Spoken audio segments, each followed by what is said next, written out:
Yes people, welcome back to the channel. On my way for a push session right now in the gym. First things first, before every work day, got to get to the gym or get a run in. It's just like the absolute priority. Get the endorphins right, get the dopamine right, get myself ready to attack the day, and then we get shit done. So for the fitness fanatics, today's workout was a push day, which consisted of seated chest press, side lateral raises, flat dumbbell bench press, standing military press, seated cable flies, which is my favourite exercise at the moment. You can get a serious pump on that with the support of the seat behind your back, followed by some skull crushers for the triceps and then tricep push downs. Then I came home, grabbed a quick shower, got my stuff sorted, and then made my way over to Manchester, looking and feeling absolutely wham. Yes people, if you're new here, please go and subscribe below.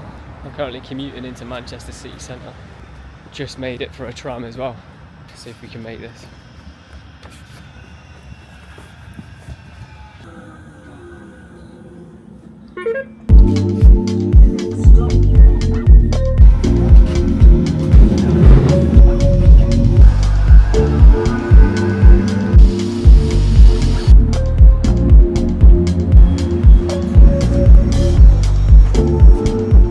So made it to the first coffee shop of the day. This is a place called 92 Degrees. Gonna hit a meeting up in about 5 minutes, chill here for a couple of hours, get some stuff done.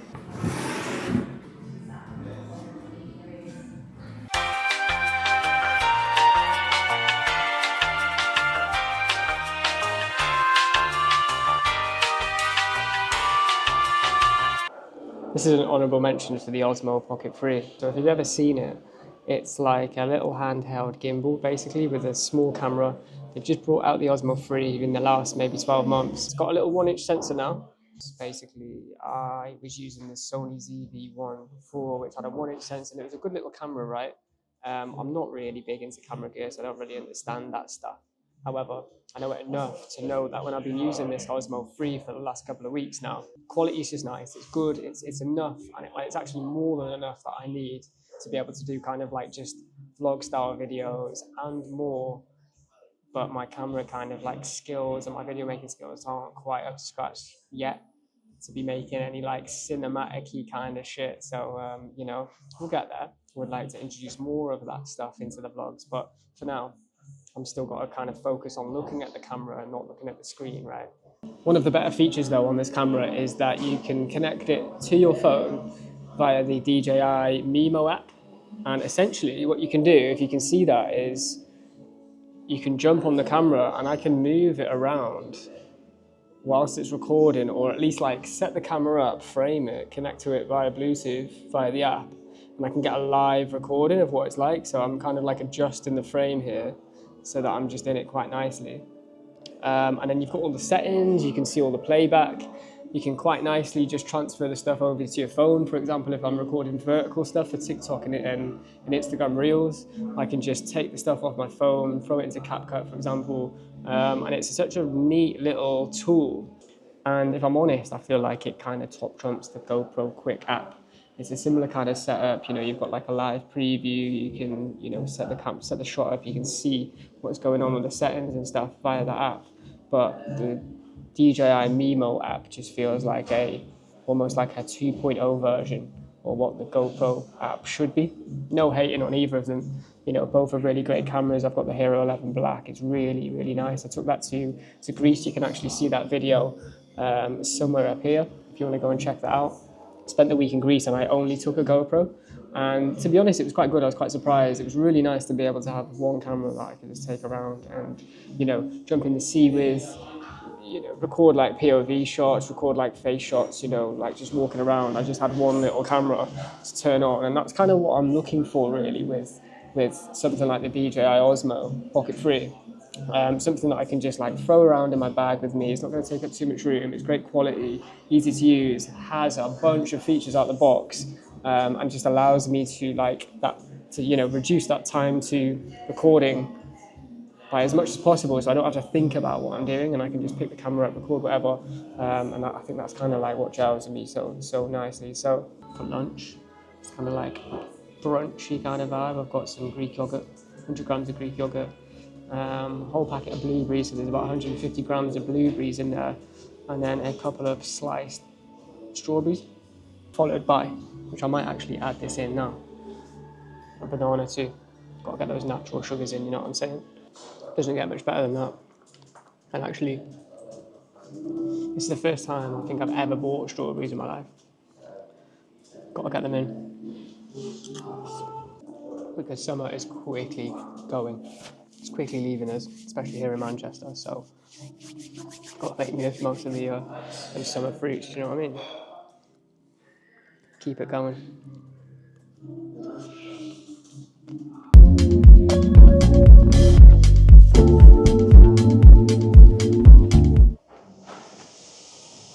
Right, okay. I wanted to spend this time to basically go through what it means to run a somewhat successful online business on your own, one-man band, as you say. Right. So there's a lot of things you have to like factor in: focus, productivity, discipline, all those kind of like cliche things that you see from these like influencer gurus, whatever it may be. They're all trying to sell you like a fucking whatever system or course they're trying to sell you. But when you actually break it down, it's quite important. And one of the things that I've been trying to like master myself is productivity, is focus, is my discipline, right? And it's so important, because without any of these things, and if you just kind of like winging it. If I was to be like waking up late every day, if I was to be like not keeping all of my task management, my project management, my client management stuff in check every single day, then everything would just be all over the place, and I wouldn't be able to run an agency that is my full-time job, manage, up to 30 clients at a time, all of the tasks, the projects and stuff like that comes along with that. It's just not happening without, being productive, without discipline. And I'll break it down for you in a few simple steps, right? Because is staying healthy, keeping your body in good nick, keeping your mind in good nick. And like, you can't just, how do I explain it? You can't just like stay healthy. You can't like focus or like stay on track if you're just feeling like shit all the time and you're not taking care of your body. So for me, if we start with that,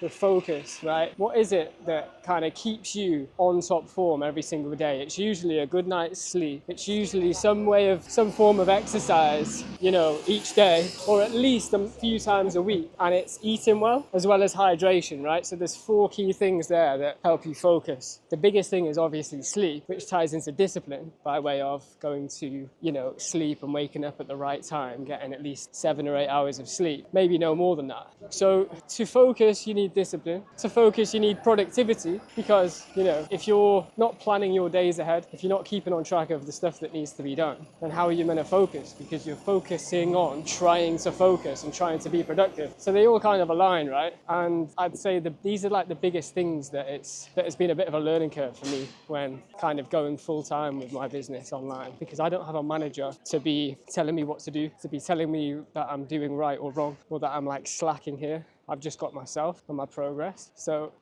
it's really key, and I can't stress it enough. It's something that I'm quite passionate about in terms of making sure that the things that I do and, the work that I'm putting in is always like measurable. And it's always, by measuring, what I mean is, putting systems in place that are going to allow you to keep track of, for example, the foods you're eating, what you're exercising, when you're exercising, the tasks that need to be done, for example. And I could go into each and every one of these kind of like niches, or these like nuances of what it means to focus and what it takes to be disciplined, and, what it might take to, stay productive when you're running this kind of online business, and it's tough. It is tough. It's not easy, and you're just figuring shit out on your own, right? And what I'm going to do is make a multiple part series on each and every one of these, because I think I'm not obviously the only one in this position, right, who's trying to figure out how to build and grow their online business. Particularly in my sense, it's an agency. It's a website agency. I literally build websites for people and help people grow their own business. And there's just no way that you're doing that and helping people effectively when you're not staying productive, being disciplined with your time, with your resources, with your team, and that's just the way it is. I'm on my way down to the other co-working space now. The top co-working space in the city centre, I think, in my opinion. It doesn't quite get better than this.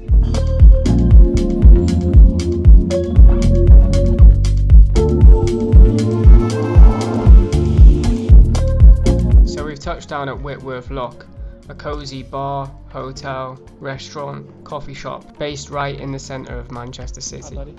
What makes this place so special though is the cosy co-working space that you've got in the lobby of the hotel, which is entirely free to use. And not only that, but within the lobby you've also got the Foundation Coffee House. This is home to some of the best coffee in Manchester, and the best part about this is that you can order the coffee straight to your table, whether you're in the coffee shop or whether you're in the co-working space in the hotel.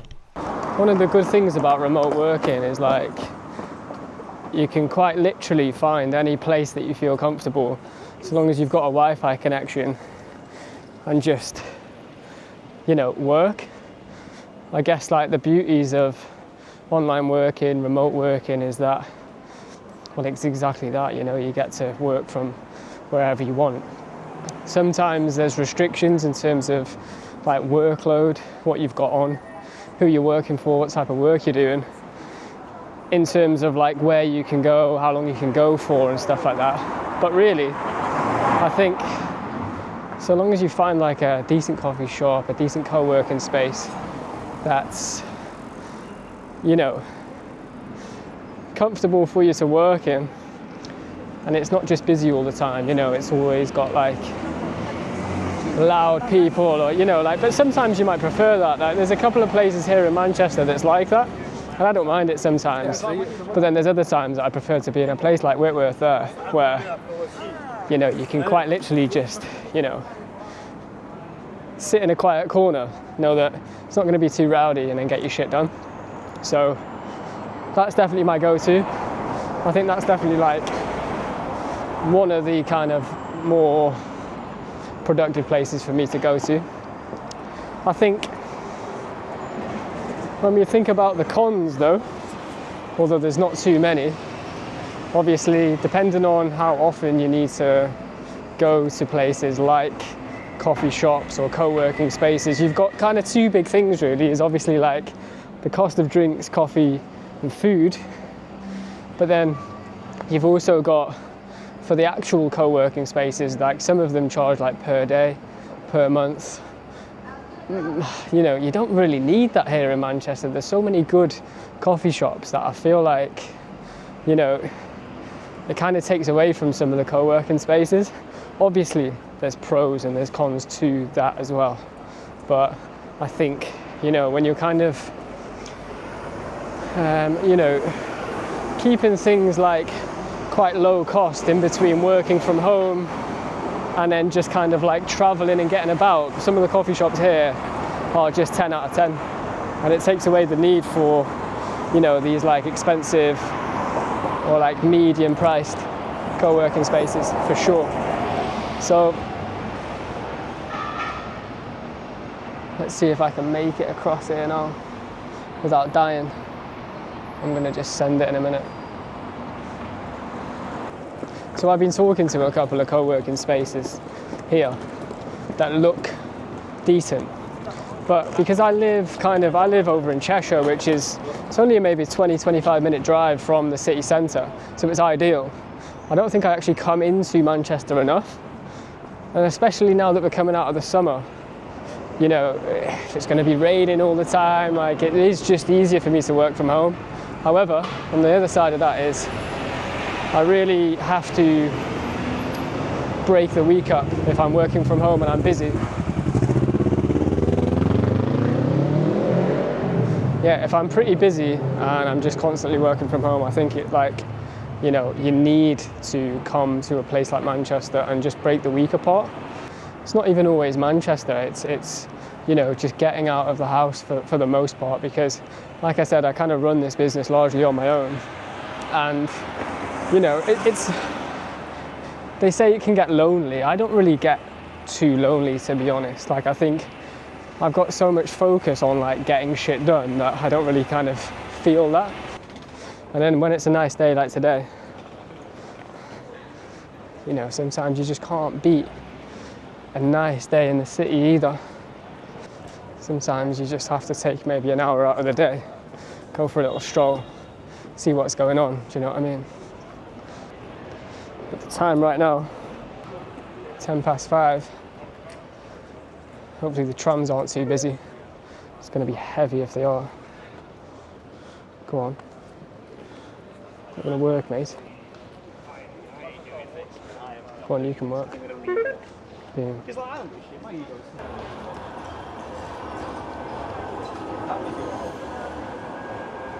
So talking about the cons, right, of remote working or coming to the city, this is definitely one of them. Usually I try and leave town before 4 or around about 4, 4:30. Obviously because we came in late a little bit today, I park at my girlfriend's work. It's like a safe and secure place to park my car, get the tram into the city, sorry guys. And usually it's before 5, it's before all that kind of rush. So I think what I'm going to do is end up walking most of the way. I'd love to know in the comments if any of you guys have got a particular spot here in Manchester that you co-work, or if you want to link up and do some co-working, let me know. I'd be keen to know of any more places that are ideal, cozy, productive, vibey, because I've probably only been to maybe half of the good coffee shops here in Manchester. Like, I do definitely need to spend some time and find some better ones, because I'm always keen to venture out. But you know, when you've just got like that spot that's ideal, I think that's definitely Whitworth Locke for me. If there's one thing I do love about Manchester though, it's that even in the last maybe 4 years that I've been coming here, or at least I've lived here, I only moved here maybe about, I think it was 2020. In fact, no, it was 2019 I moved, and then moved from Wales, came here, and then maybe for like 6 months when COVID was here, I moved back to Wales and then came back. So in these 4 years that I've literally been fucking living here, the amount that's changed, like even more so now that I live in Cheshire and I only come here every week or every 2 weeks. It just seems to, like, the skylines, the building, like all of the buildings that are getting put up at the moment, it's like, it's insane, even in such a short time. And it's only accelerating really. There's just more and more stuff being built, and it's pretty nuts. But it's good, because that means that more businesses are coming, that means that more people are coming, and you know, the city's growing, and I don't think it's slowing down anytime soon. So, you know, for as long as I can keep working here, building websites for other businesses, helping other businesses grow, and as long as the city keeps growing, the more businesses keep coming and starting here. I think an important thing is that, you know, businesses are like founded in Manchester and they grow within Manchester and then out of it. You know, like that's like such a key thing for like the growth of the area, the city, and then also just everyone involved. You know what I mean? Like, it kind of keeps the wheels turning. And you know, I'm here for it. I think that's one of the key things I moved to the city for, was just like the growth, how busy it is, you know, how kind of like diverse it is in terms of like just the amount of businesses, the amount of people, the amount of experiences and opportunities there are to be had here. It's just not something you get in a place like North Wales, where I'm from, and I absolutely love it. There's no place like home. The scenery's beautiful, and like in the summer I try and spend like as much time there, like back there, as I can. But then being able to come back and work from a place like this, meet clients here, you know, just kind of like meet new people from around here that are so focused on like making shit happen, that's something that's like really close to my heart, you know. So I think I'm going to end the video here. If you have enjoyed this video, give it a like down below. Let me know what your favorite co-working space is, or at least let me know how you like to stay productive, focused, disciplined when it comes to pushing your ideas. And give me a subscribe as well if you want to see more. Sending it across the road. So yeah, I'll be Mac. I'll see you on the next one. Peace.